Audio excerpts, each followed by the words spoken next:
جدید انداز فکر، سائنس اور مذہب کو نئے انداز اور نئے زاویوں سے دیکھنے کا پروگرام۔ مقرر doctor Rubina Shafi, recording engineer Wajid Mahmood, producer Nida Naeem, پیشکش Riphah institute of media sciences. السلام علیکم ورحمۃ اللہ وبرکاتہ۔ جدید طرز فکر میں آپ کی میزبان ڈاکٹر روبینہ شفیع۔ آج ہم اسی پروگرام کو کنٹینیو کرتے ہوئے آگے چلیں گے۔ آج کا ہمارا پروگرام ہے روانگی کی یاد دہانی۔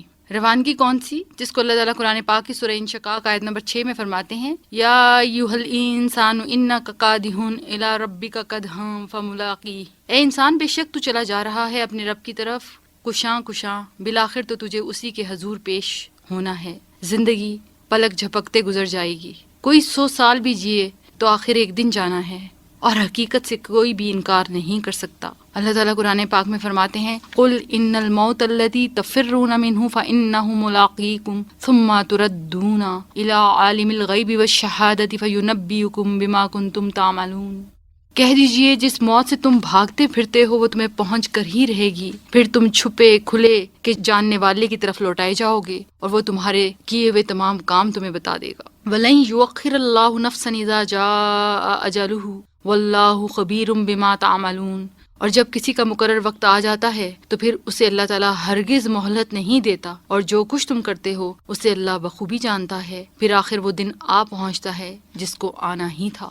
وَجَاءَتْ سُكْرَةُ الْمَوْتِ بِالْحَقِّ ذَلِكَ مَا كُنْتَ مِنْهُ تَحِيدُ۔ آ پہنچی موت کی سختی حق کے ساتھ، یہی ہے جس سے تو بھاگتا پھرتا تھا۔ قُلْ يَتَوَفَّاكُمُ الْمَلَكُ الْمَوْتِ الَّذِي وُكِّلَ بِكُمْ ثُمَّ إِلَىٰ رَبِّكُمْ تُرْجَعُونَ۔ کہہ دو کہ موت کا فرشتہ تو جو تم پر مقرر کیا گیا ہے تمہاری جانیں قبض کر لیتا ہے، پھر تم اپنے پروردگار کی طرف لوٹائے جاتے ہو۔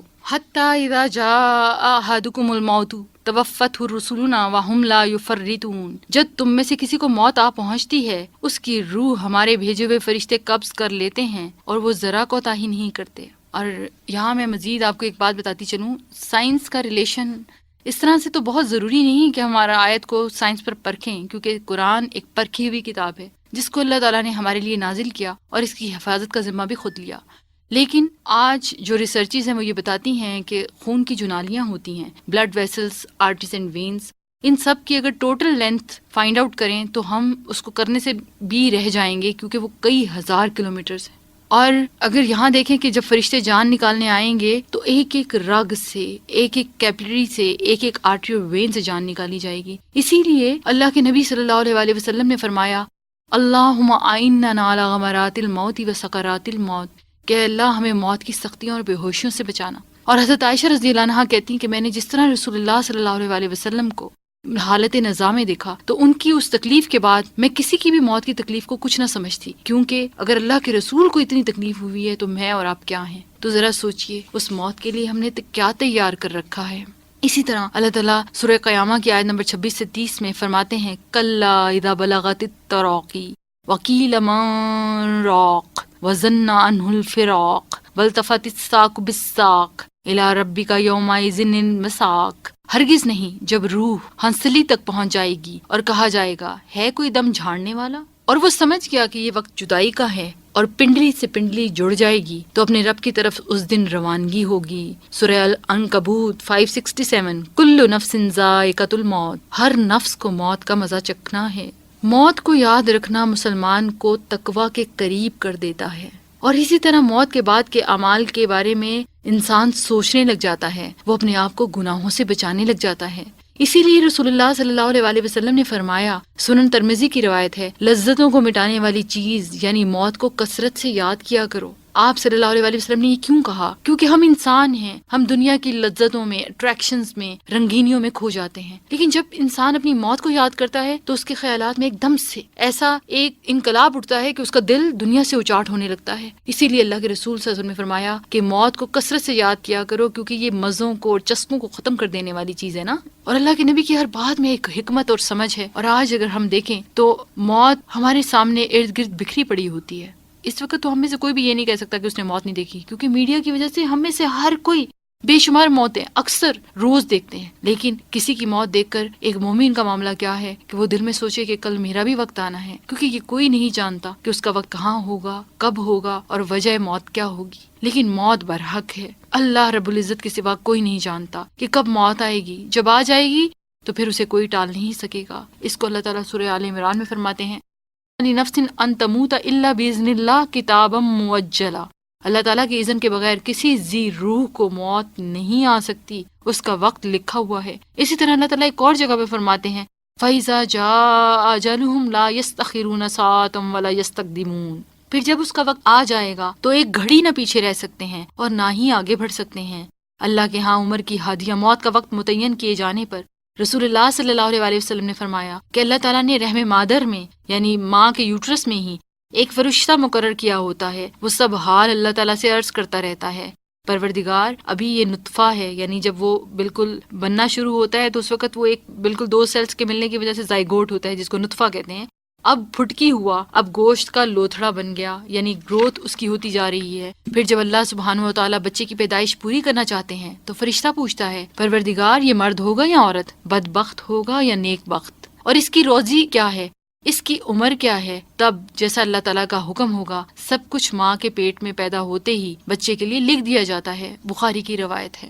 رسول اللہ صلی اللہ علیہ وسلم فرماتے ہیں کہ موت کے فرشتے کو موسیٰ کے پاس بھیجا گیا، فرشتہ ان کے پاس پہنچا تو انہوں نے ان کی آنکھ پر ہاتھ مارا، فرشتہ اپنے رب کے پاس لوٹ گیا اور عرض کیا کہ آپ نے ایک ایسے بندے کے پاس مجھے بھیجا ہے جو موت نہیں چاہتا؟ اللہ تعالیٰ نے فرمایا ان کے پاس واپس جاؤ اور کہو کہ وہ کسی بیل کی پشت پر اپنا ہاتھ رکھ لیں، ان کے ہاتھ کے نیچے جتنے بال آئیں گے ان میں ہر بال کے بدلے ان کی عمر میں 1 سال کا اضافہ کر دیا جائے گا۔ موسیٰ نے یہ پیغام سن کر عرض کیا اے میرے رب پھر اس کے بعد کیا ہوگا؟ فرمایا پھر موت ہوگی۔ موسیٰ نے عرض کیا کہ جب موت ہی آنی ہے تو پھر اس وقت کیوں نہیں؟ تو انہوں نے اللہ تعالیٰ سے درخواست کی کہ انہیں ارض مقدسہ یعنی یروشلم سے اتنا قریب کر دیں جتنی دور سے ڈھیلا پھینکا جا سکے۔ نبی صلی اللہ علیہ وسلم نے فرمایا اگر میں وہاں ہوتا تو کثیب احمر کے نچلے راستے کے کنارے ان کی قبر تمہیں دکھاتا۔ بخاری کی روایت ہے۔ کستلانی کے مطابق فرشتہ آدمی کی صورت میں آیا جبکہ موسیٰ کی عمر 120 برس ہو چکی تھی۔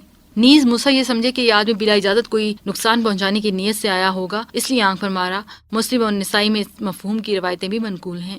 آزمائش خواہ کتنی ہی سخت کیوں نہ ہو، مسلمان کو موت کی آرزو کرنے سے روکا گیا ہے تاکہ وہ اپنی زندگی کو غنیمت سمجھتے ہوئے اپنا دامن زیادہ سے زیادہ نیکیوں سے بھر لے، اور اگر بد اعمال ہے تو شاید اسے توبہ کی توفیق مل جائے، اور اس طرح عمر کا اضافہ اس کے لیے خیر کا باعث ہو، کیونکہ موت عمل اور توبہ دونوں کا دروازہ بند کر دیتی ہے۔ سیدنا انس سے روایت ہے کہ رسول اللہ صلی اللہ علیہ وسلم نے فرمایا تم میں سے کوئی شخص کسی تکلیف یا مرض کی وجہ سے جو سے پہنچے تنگ آ کر موت کی آرزو نہ کرے، اس نے ضرور ہی کرنی ہے تو یہ الفاظ کہے اللہم احینی ما کانت الحیات خیر لی وتوفنی اذا کانت الوفات خیر لی، اے اللہ مجھے اس وقت تک زندہ رکھنا جب تک زندگی میرے لیے بہتر ہے، اور مجھے موت اس وقت دینا جب موت میرے لیے بہتر ہو۔ متفق علیہ حدیث ہے۔ پھر اللہ ہی پر چھوڑ دیا۔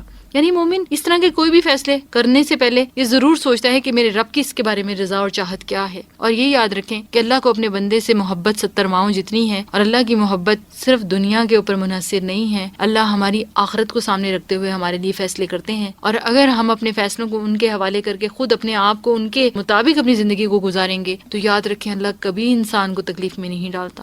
سیدہ عائشہ سے روایت ہے کہ نبی کریم صلی اللہ علیہ وسلم نے مرض الموت میں اپنی بیٹی سیدہ فاطمہ کو بلایا، بیماری کی کمزوری کی وجہ سے آہستہ سے پہلے کچھ کہا تو وہ رونے لگیں، پھر ان کو قریب بلا کر دوبارہ کچھ کہا تو وہ ہنس دیں۔ سیدہ عائشہ بیان کرتی ہیں کہ رسول اللہ صلی اللہ علیہ وسلم کی وفات کے بعد ایک مرتبہ میں نے سیدہ فاطمہ سے دریافت کیا کہ یہ کیا بات تھی جس پر پہلے آپ رو دیں پھر خوش ہو گئیں؟ انہوں نے بتایا کہ پہلے نبی صلی اللہ علیہ وسلم نے فرمایا کہ میں اس بیماری سے بچنے والا نہیں تو میں رو پڑی، پھر چپکے سے مجھ کو یہ فرمایا کہ میرے اہل بیت میں سے سب سے پہلے آپ میرے پاس آؤ گی، تو اس وقت میں ہنسنے لگی۔ یہ بخاری کی روایت ہے۔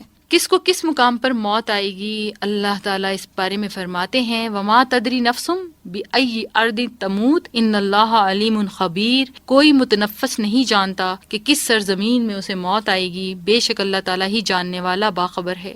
جہاں موت آ جائے گی وہاں سے بچنا محال ہے۔ قرآن مجید میں آتا ہے اینما تکونوا یدرککم الموت ولو کنتم فی بروج مشیدہ، تم جہاں کہیں بھی ہو موت تمہیں آ پکڑے گی اگرچہ تم مضبوط قلعوں میں ہی کیوں نہ ہو، اس لیے موت جہاں آنی ہوگی بندہ وہاں خود پہنچے گا۔ اسی طرح سے روایت ہے عبداللہ بن عمر سے کہ ایک شخص مدینہ میں فوت ہوا جو مدینہ ہی کی پیدائش تھا، نبی کریم صلی اللہ علیہ وسلم نے اس پر نماز پڑھی، پھر فرمایا اچھا ہوتا جو وہ دوسرے ملک میں مرتا۔ ایک شخص نے عرض کیا کیوں یا رسول اللہ؟ آپ نے فرمایا جب آدمی اپنی پیدائش کے مقام سے سوا دوسرے ملک میں مرے تو اس پیدائش کے مقام سے لے کر موت کے مقام تک اس کو جنت میں مزید جگہ عطا کی جائے گی۔ یعنی پردیسی کی موت جو ہے اگر وہ مومن بھی ہے تو اس کا اجر و ثواب اللہ کے ہاں بہت زیادہ ہوگا۔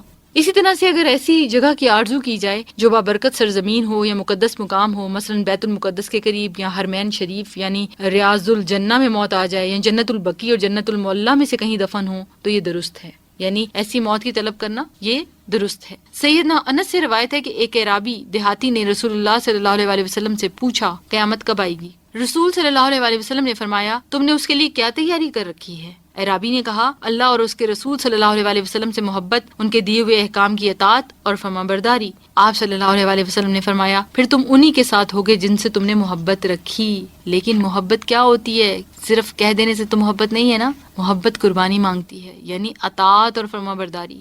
تو جب اطاعت اور فرمانبرداری کی تو پھر انشاءاللہ امید ہے کہ انہی محبت کیے جانے والوں کے ساتھ اٹھائے جاؤ گے۔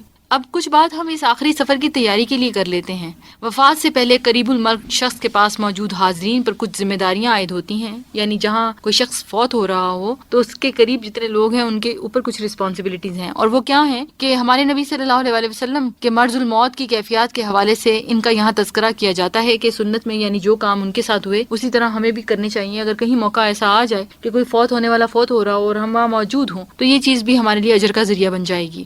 زیادہ بیمار انسان کے پاس موجود لوگوں کا فرض ہے کہ روز بروز بڑھتے ہوئے مرض کو دیکھتے ہوئے ایسے وقت میں اس کے نزدیک اس شخص کو رہنے کا موقع دیں جس کی رفاقت زندگی میں اس شخص کو عزیز ہو، محبوب ہو، جسے وہ اپنے حق میں زیادہ پرخلوص سمجھتا ہو، کہ آخری دنوں میں وہ وصیت سے متعلق کچھ اگر ہدایات دینا چاہے تو دینے میں مشکل محسوس نہ کرے، بس سہولت اس پر اعتماد کرے۔ اور اس میں دلیل کیا ہے کہ آپ صلی اللہ علیہ وسلم نے وفات سے پہلے آخری ہفتہ اپنی محبوب بیوی سیدہ عائشہ رضی اللہ عنہا کے قیام فرمایا اور وہیں آخری لمحات تک آپ کے قریب ترین رہیں۔ تو اب یہ جو حوالہ ہے بخاری کا، اس سے یہ پتہ چلتا ہے کہ جس سے آپ کو محبت ہو اس کے قریب رہنا چاہیے تاکہ مرنے والے کے لیے اس وقت بات کرنا، میسج کوئی آگے دینا ہو یا کوئی وصیت کرنی ہو تو وہ آسان ہو جائے۔ ایسے موقع پر قریب المرگ کا ساتھی خود بھی اسے یاد دلاتا رہے کہ اس کے ذمہ کسی کا کچھ لین دین یا کوئی حق یا کوئی ایسا معاملہ تو نہیں وصیت کے طور پر جو بیان کرنا چاہیے۔ اگر اس میں بھی دیکھیں کہ اگر وہ بندہ خود کچھ علم رکھتا ہوگا دین کا تو وہ تبھی اس کو کنوے کر سکے گا نا، تبھی اسے کمیونیکیٹ کر سکے گا۔ اس لیے اگر وہ شخص اللہ سے قریب ہو تو ساتھی اس کے لیے فائدہ کر سکتا ہے کہ اس کو بھولی ہوئی بات یاد کرا دے۔ نبی صلی اللہ علیہ وسلم نے وفات سے 5 دن پہلے کچھ وصیتیں کی، جن میں سے کیا تھی ایک کہ تم لوگ میری قبر کو بت نہ بنا لینا کہ اس کی پوجا کی جائے، موطا امام مالک کی روایت ہے۔ اور ایک اور روایت کے مطابق نبی صلی اللہ علیہ وسلم نے فرمایا یہود و نصارہ پر اللہ کی لعنت ہو کہ انہوں نے اپنے انبیاء اور صالحین کی قبروں کو سجدہ گاہ بنا لیا، بخاری کی روایت ہے۔ آج ہم دیکھیں آپ صلی اللہ علیہ وسلم فوت ہو رہے ہیں۔ کبھی کسی فوت ہوتے ہوئے شخص کو اگر دیکھا ہو، کیونکہ ہم تو ڈاکٹر ہیں تو ہاسپٹل میں اس طرح کے پیشنٹس بہت دفعہ دیکھتے ہیں، جب کوئی انسان دنیا سے جا رہا ہوتا ہے نا تو اس کو سب سے زیادہ فکر اس چیز کی ہوتی ہے جو اس کو دنیا میں سب سے زیادہ عزیز ہے۔ اور آپ صلی اللہ علیہ وسلم کی فکر دیکھیں ہم سب، کہ تم ایسا کام مت کرنا جو یہود اور نصارہ نے کیا، تم میری قبر کو سجدہ گاہ نہ بنانا۔ یہ ہمارے نبی کی وصیت تھی۔ آج ذرا غور کریے کہ ہم آپ صلی اللہ علیہ وسلم کی وصیت سے کس حد تک انحراف کر چکے ہیں۔ اگر یہ بات بتائیں تو کوئی سننے اور سمجھنے کو تیار نہیں ہے۔ سوچیں، آپ صلی اللہ علیہ وسلم کہتے ہیں کہ میری قبر کو سجدہ گاہ نہ بنانا۔ اگر آپ صلی اللہ علیہ وسلم کی قبر کو سجدہ گاہ نہیں بنانا تو باقی جتنے بھی لوگ دنیا میں ہیں، جتنے بھی صالحین اور صدیقین سمجھیں، کیا رسول اللہ صلی اللہ علیہ وسلم کے برابر ہو سکتے ہیں؟ جب آپ صلی اللہ علیہ وسلم نے اپنے لیے حکم دے دیا تو پھر کسی بھی اور انسان کے لیے؟ ہم تو امت مسلمہ ہیں۔ سیدہ عائشہ نے فرمایا کہ رسول اللہ صلی اللہ علیہ وسلم کے 6 یا 7 دینار آپ کی بیماری میں میرے پاس پڑے ہوئے تھے، یعنی کچھ دینار تھے۔ آپ نے مجھے حکم دیا ان کو تقسیم کر دو، تو میں ان کی بیماری میں مشغول ہو گئی، بھول گئی۔ تب دوبارہ آپ نے مجھ سے پوچھا ان 6 یا 7 دیناروں کا کیا بنا؟ تو میں نے کہا واللہ مجھے تو آپ کی بیماری نے مصروف کر دیا تھا، میں بھول گئی۔ آپ نے وہ دینار منگوائے اور ان کو اپنی ہتھیلی پر رکھا اور فرمایا کیا خیال ہے اللہ کا نبی اللہ عز و جل کو اس حال میں ملے کہ یہ دینار اس کے پاس ہوں؟ کوئی محبت نہیں دنیا کی۔ کیوں؟ کیونکہ دنیا فانی ہے، ان کو پتا تھا۔ اور جو چیز، جو مقام اللہ کے رسول صلی اللہ علیہ وسلم کو نصیب ہوا وہ کسی اور کو نصیب نہیں ہو سکتا۔ لیکن کیا دنیا کا مال اور سٹیٹس اگر اتنا امپورٹنٹ ہوتا کہ آخرت کی نجات اس پر منحصر ہوتی تو کیا نبی صلی اللہ علیہ وسلم وہ نہ چاہتے؟ رسول اللہ صلی اللہ علیہ وسلم کی وفات سے 4 دن پہلے کسی اختلافی مسئلے کی وجہ سے شور اور غل مچا، یعنی شور بلند ہوا، تو آپ نے فرمایا میرے پاس سے اٹھ جاؤ، یعنی آپ صلی اللہ علیہ وسلم نے اس اختلاف کو پسند نہیں کیا۔ اس وقت صحابہ جب ایک دوسرے سے بات کر رہے تھے، اور پھر اسی روز آپ نے 3 اور باتوں کی وصیت کی، اور وہ کیا بات تھی؟ ایک اس بات کی وصیت کی کہ یہود اور نصارہ اور مشرکین کو جزیرۃ العرب سے نکال دینا، یعنی ان کو جزیرۃ العرب میں نہیں رہنے دینا۔ دوسرے یہ کہ وفود جب تشریف لائیں یا نوازش کرتے ان کی اسی طرح نوازش کرتے رہنا جس طرح آپ صلی اللہ علیہ وآلہ وسلم کیا کرتے تھے. یعنی دوسرے ملکوں سے جو لوگ آتے گروپس کی صورت میں، چاہے وہ مسلم نہ بھی ہوں، لیکن جب وہ آئیں تو ان کو اچھی طرح انٹرٹین کرو، ان کے ساتھ معاملہ ویسے ہی کرنا جیسے کہ آپ صلی اللہ علیہ وآلہ وسلم کرتے تھے. تیسرے یہ وَتَعْصِمُوا بِحَبْلِ اللَّهِ، اللہ کی کتاب اور سنت کو مضبوطی سے تھامے رکھنا. فتح الباری سے ریفرنس ہے. تو سیدہ عائشہ کہتی ہیں کہ نبی کریم صلی اللہ علیہ وآلہ وسلم حالت صحت میں فرمایا کرتے تھے کسی نبی کی روح کو اس وقت تک قبض نہیں کیا جاتا جب تک وہ جنت میں اپنا ٹھکانہ نہ دیکھ لے. پھر اس کو اختیار دے دیا جاتا ہے موت یا دنیا میں رہنے کی مزید مہلت کا. جب آپ صلی اللہ علیہ وآلہ وسلم سخت بیمار ہوئے اور ان کا سر میری گود میں تھا تو ان پر غش طاری ہوا. پھر ذرا سا ہوش میں آئے تو آنکھیں چھت کی طرف لگا دیں اور فرمانے لگے یا اللہ بلند رفیقوں میں رکھنا. اس وقت میں سمجھ گئی کہ آپ کو بھی اختیار دیا گیا مگر آپ صلی اللہ علیہ وآلہ وسلم نے ہمارے پاس رہنے کو اختیار نہیں فرمایا. اور پھر میں پہچان گئی کہ یہ اس حدیث کا موضوع ہے جو آپ حالت صحت میں فرمایا کرتے تھے. تو آخری بات جو آپ نے کہی وہ یہی تھی اللہم الرفیق الاعلی. ابن عباس سے روایت ہے کہ سیدنا عمر نے لوگوں سے پوچھا یہ جو اللہ تعالیٰ نے فرمایا اذا جاء نصر اللہ والفتح، تو فتح سے کیا مراد ہے؟ انہوں نے کہا شہروں اور محلوں کا فتح ہونا. پھر عمر نے مجھ سے کہا اے ابن عباس آپ اس بارے میں کیا کہتے ہیں؟ میں نے کہا اس سے تو محمد صلی اللہ علیہ وآلہ وسلم کی وفات مراد ہے، یا یہ ایک مثال ہے جس میں گویا کہ آپ صلی اللہ علیہ وآلہ وسلم کی وفات کی خبر دی جا رہی ہے. یہ بخاری کی روایت ہے. سیدہ عائشہ فرماتی ہیں کہ رسول اللہ صلی اللہ علیہ وآلہ وسلم یہ کلمات کثرت سے پڑھا کرتے تھے سبحان اللہ و بحمدہ استغفر اللہ و اتوب الیہ. اے اللہ میں آپ کی پاکیزگی بیان کرتا ہوں، آپ کی خوبیوں کے ساتھ میں آپ سے بخشش کا طلبگار ہوں اور آپ کی بارگاہ میں توبہ کرتا ہوں. اور آخری عبادت جو آپ صلی اللہ علیہ وآلہ وسلم نے کی وہ کیا تھی؟ قریب المرگ زندگی کی آخری گھڑیوں میں اگر اللہ تعالیٰ کی عبادت مثلا نماز ادا کرنا چاہتا ہے تو اس کو وضو کرانے میں یا پہلو کے بل کروٹ دلانے میں، یا اگر وہ اٹھ کر نماز پڑھنے کی ہمت پاتا ہے تو حاضرین کو اٹھنے میں مدد کرنی چاہیے. کیونکہ آپ صلی اللہ علیہ وسلم وفات سے پہلے اپنی طبیعت میں مرض کی 13 یا 14 دن کی مدت کے بعد قدرے بہتری محسوس کرنے لگے. چنانچہ 2 آدمیوں کے سہارے چل کر نماز ظہر کے لیے مسجد میں تشریف لے گئے. ان میں سے ایک عباس تھے. اس وقت سیدنا ابو بکر صحابہ کرام کو نماز پڑھا رہے تھے. وہ آپ صلی اللہ علیہ وسلم کو دیکھ کر پیچھے ہٹنے لگے. آپ صلی اللہ علیہ وسلم نے اشارے سے فرمایا کہ پیچھے نہ ہٹیں اور لانے والوں کو فرمایا مجھے ان کے پہلو میں بٹھا دو. چنانچہ آپ صلی اللہ علیہ وسلم کو ابو بکر کے پہلو میں بائیں طرف بٹھا دیا گیا. پھر نبی صلی اللہ علیہ وسلم بیٹھے بیٹھے نماز پڑھنے لگے اور ابو بکر اسی طرح کھڑے کھڑے نبی صلی اللہ علیہ وسلم کی نماز میں پیروی کرنے لگے اور تمام صحابہ ابو بکر کی تکبیر کے پیچھے نماز پڑھ رہے تھے. یہ مسلم کی روایت ہے. اللہ کے رسول صلی اللہ علیہ وسلم کو طہارت اور پاکیزگی کا حالت نظام میں بھی اتنا خیال تھا جتنا کہ اپنی زندگی میں. آپ صلی اللہ علیہ وسلم اپنی وفات سے پہلے آخری دن اللہ تعالیٰ سے مخاطب ہونے کے علاوہ جو آخری عمل فرمایا وہ مسواک کرنا تھا. ام المومنین سیدہ عائشہ رضی اللہ عنہا فرماتی ہیں کہ میں رسول اللہ صلی اللہ علیہ وسلم کو ان کی بیماری کی سختی میں اپنے اوپر ٹیک دیے ہوئے تھی. اتنے میں عبد الرحمن بن ابی بکر تشریف لائے جو حضرت عائشہ کے بھائی بھی تھے. ایک تازہ مسواک ان کے ہاتھ میں تھی. میں نے دیکھا کہ آپ صلی اللہ علیہ وسلم مسواک کو دیکھ رہے ہیں اور مجھے معلوم تھا کہ آپ مسواک کو کرنا پسند کرتے ہیں، یعنی بہت پسند تھی آپ کو یہ مسواک کرنا. میں نے عرض کیا کہ یہ مسواک آپ کے لیے لے لوں؟ تو آپ نے کیا فرمایا؟ آپ نے کہا ہاں. میں نے عبد الرحمن سے مسواک لے کر تراشی، دانتوں سے نرم کی اور پھر آپ صلی اللہ علیہ وسلم کو دی. آپ صلی اللہ علیہ وسلم نے بہت اچھی طرح سے اس کو اپنے دانتوں پر پھیرا. حالت زیادہ نازک ہونے کی وجہ سے قریب المرگ کو خود ذکر اذکار کی ہمت نہ ہو تو اس کے قریب جتنے بھی رشتہ دار ہیں وہ معوذتین یعنی سورۃ فلق اور ناس پڑھیں، مسنون دعائیں پڑھ کر دم کریں. سیدہ عائشہ نے رسول اللہ صلی اللہ علیہ وسلم کی وفات سے قبل انہیں اپنے سینے سے ٹیک دی تھی اور معوذتین، سورہ اخلاص، سورہ فلق، ناس اور رسول اللہ صلی اللہ علیہ وسلم سے حفظ کی ہوئی دعائیں پڑھ کر آپ پر دم کیا اور برکت کی امید میں آپ صلی اللہ علیہ وسلم ہی کا ہاتھ پکڑ کر آپ کے جسم پر پھیرا. ام المومنین سیدہ عائشہ فرماتی ہیں کہ وفات کے وقت رسول اللہ صلی اللہ علیہ وسلم کے سامنے پانی کا ایک کٹورا رکھا تھا. آپ ہاتھ پانی میں ڈالتے اور منہ پر پھیرتے اور فرماتے لا الہ الا اللہ ان للموت سکرات. اے اللہ کے سوا کوئی معبود نہیں، بے شک موت کی سختیاں بہت زیادہ ہیں. آخر میں آپ نے اپنا ہاتھ اٹھایا اور فرمایا اللہم اغفر لی ورحمنی والحقنی بالرفیق الاعلی. اے اللہ مجھے بخش دے، مجھ پر رحم فرما دے اور مجھے رفیق اعلیٰ یعنی اپنی ذات بلند سے ملا دے. بخاری کی روایت ہے. یہی آپ صلی اللہ علیہ وآلہ وسلم کا آخری کلام بھی تھا. تو یہ دعائیں بھی یاد کرنی چاہیے، کیونکہ دیکھیں ہم سب پر جو وقت آئے تو اس وقت اگر زبان سے دعائیں نکلیں گی تو انشاءاللہ آگے بھی برکت کا ذریعہ بن جائیں گی. آپ صلی اللہ علیہ وآلہ وسلم کا یہی کلام تھا. سیدہ عائشہ فرماتی ہیں کہ اللہ کے رسول میرے سینے اور ٹھوڑی کے درمیان فوت ہوئے. بوقت وفات آپ صلی اللہ علیہ وآلہ وسلم کی تکلیف دیکھنے کے بعد میں نے کبھی کسی کے بارے میں تکلیف کم ہونے کا تصور نہیں کیا. بخاری کی روایت ہے. سیدہ عائشہ سے روایت ہے کہ انہوں نے فرمایا جب نبی کریم صلی اللہ علیہ وسلم کی وفات ہوئی تو اس وقت ان کی عمر 63 برس تھی. انا للہ و انا الیہ راجعون. اللہم صلی علی سیدنا و مولانا محمد وبارک وسلم. اب بات یہ ہے کہ موت کے وقت میں بھی حسن پیدا کیا جا سکتا ہے. کیسے؟ آپ صلی اللہ علیہ وآلہ وسلم کے بارے میں اگر ہم جانتے ہیں اور سیرت کے بارے میں کہ آپ صلی اللہ علیہ وآلہ وسلم کے اوقات کیسے گزرے تو ہم اپنے مرنے والوں کا بہت فائدہ کر سکتے ہیں.